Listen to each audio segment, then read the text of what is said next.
BNP কি ভুল করছে নাকি রাজনৈতিক সমঝোতাতে যাচ্ছে? আজকে দেখেন হাসানুল হক ইনু, রাশেদ খান মেনন, বিচারপতি মানিক তাদেরকে জামিনে মুক্তি দিচ্ছে। আসলে কি ইনু সরকার ভুল করছে নাকি বিএনপি সরকার ভুল করতেছে? এটা কিন্তু একটা অনেকটা উদ্বেগের বিষয়। বিগত দিনগুলোতে তত্ত্বাবধায়ক সরকার যেভাবে তাদেরকে মামলা হামলা দিয়া একটা পরিস্থিতিতে নিয়ন্ত্রণ করছে, এখন বিএনপি যে এই আপোষের রাজনীতি শুরু করছে, এটা কি তাদের জন্য বিপদ নাকি তাদের জন্য ভবিষ্যৎ বা ভালো বা রাজনৈতিক সমঝোতা? এটা কিন্তু এখন একটা প্রশ্নবিদ্ধ জনমনে। যেভাবে শেখ হাসিনা ধরো মারো জেলে পড়ো রাজনীতি করছে, পেশি শক্তির রাজনীতি করছে, বর্তমান তারেক জিয়া যেভাবে সরল সোজা বা ওই পশ্চিমা বিশ্বের অথবা ইউরোপীয় ইউনিয়নের যেভাবে রাজনীতি করে, সহিংসতা না, হানাহানি না, কারোর সাথে বাকবিতণ্ড না, কারোর সাথে মনোমান্য না, এবং গণতন্ত্রের ধারা রাজনীতি করে, তো এইটাই কি আবার বাংলাদেশে তারেক জিয়া আনতেছে কিনা? তারেক জিয়া দীর্ঘদিন ধরে ইউরোপে ছিল, ইউরোপের কালচারে উনি চলাফেরা করছে, আইসা বাংলাদেশে ট্রাফিক নিছে না, নিজে সরকারি বাসভবনে উঠছে না, নিজের বাসায় থাকে, হাইটটা অফিসে যা, এই যে একটা সরলতা, এইগুলা কি বাঙালি মাইনে নিবে? বাংলাদেশ কি এটা হবে? এটা কি সম্ভব? আর তারিখ যেভাবে রাজনৈতিক সমঝোতা বিচারপতি মানিক, হাসানুল হক ইনু, রাশেদ খান মেনন তাদেরকে মুক্তি দিল, এই মুক্তিটা কি তারেক জিয়ার জন্য কোনো বিপদ আসবে কিনা? যেভাবে শহীদ জিয়া, প্রেসিডেন্ট শহীদ জিয়া রাজনীতিতে আওয়ামী লীগকে প্রত্যাবর্তন করছে, শেখ হাসিনাকে রাজনীতি করার সুযোগ দিচ্ছে, দেওয়ার হয়তো কিছুদিন পরই তাকে এই পৃথিবী থেকে বিদায় হইতে হয়েছে, ওই পাঠার বলি কি আবার হবে কিনা?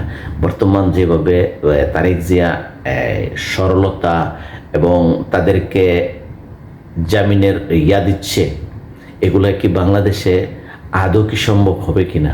বা বাংলাদেশে কি এইরকম রাজনীতি সকলের মন মানসিকতা হবে কিনা?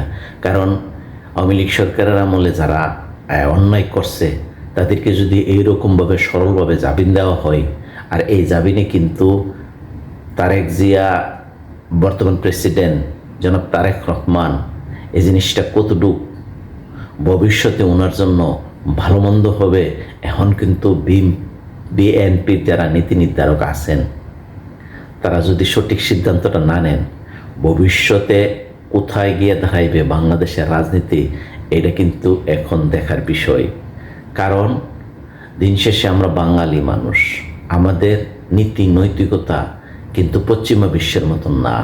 আমাদের নীতি নৈতিকতা হল হিংসা এবং হানাহানি, কাকে মারব, কাকে নিচে ফেলাই আমি উপরে উঠতে পারবো, এই নীতি বাংলাদেশের প্রত্যেকটা ক্ষেত্রে।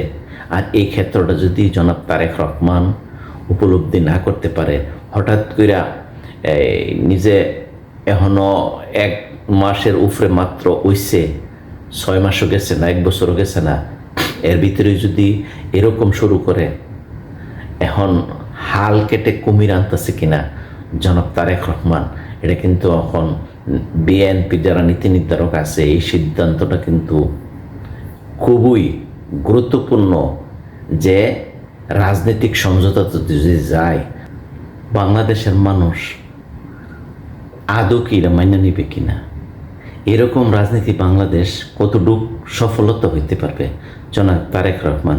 নাকি জনাব তারেক রহমান রাজনৈতিক সমঝোতাতে যাইতেছে, আর এই রাজনৈতিক সমঝোতা কতটুকু ভালো হবে এখন জনমনে প্রশ্ন এবং দেখার বিষয়। ভালো থাকবেন, দেখতে হবে বিএনপির ভবিষ্যৎ পরিচালনা তারা কতটুকু সফলতা অর্জন করে। অপেক্ষায় রইলাম।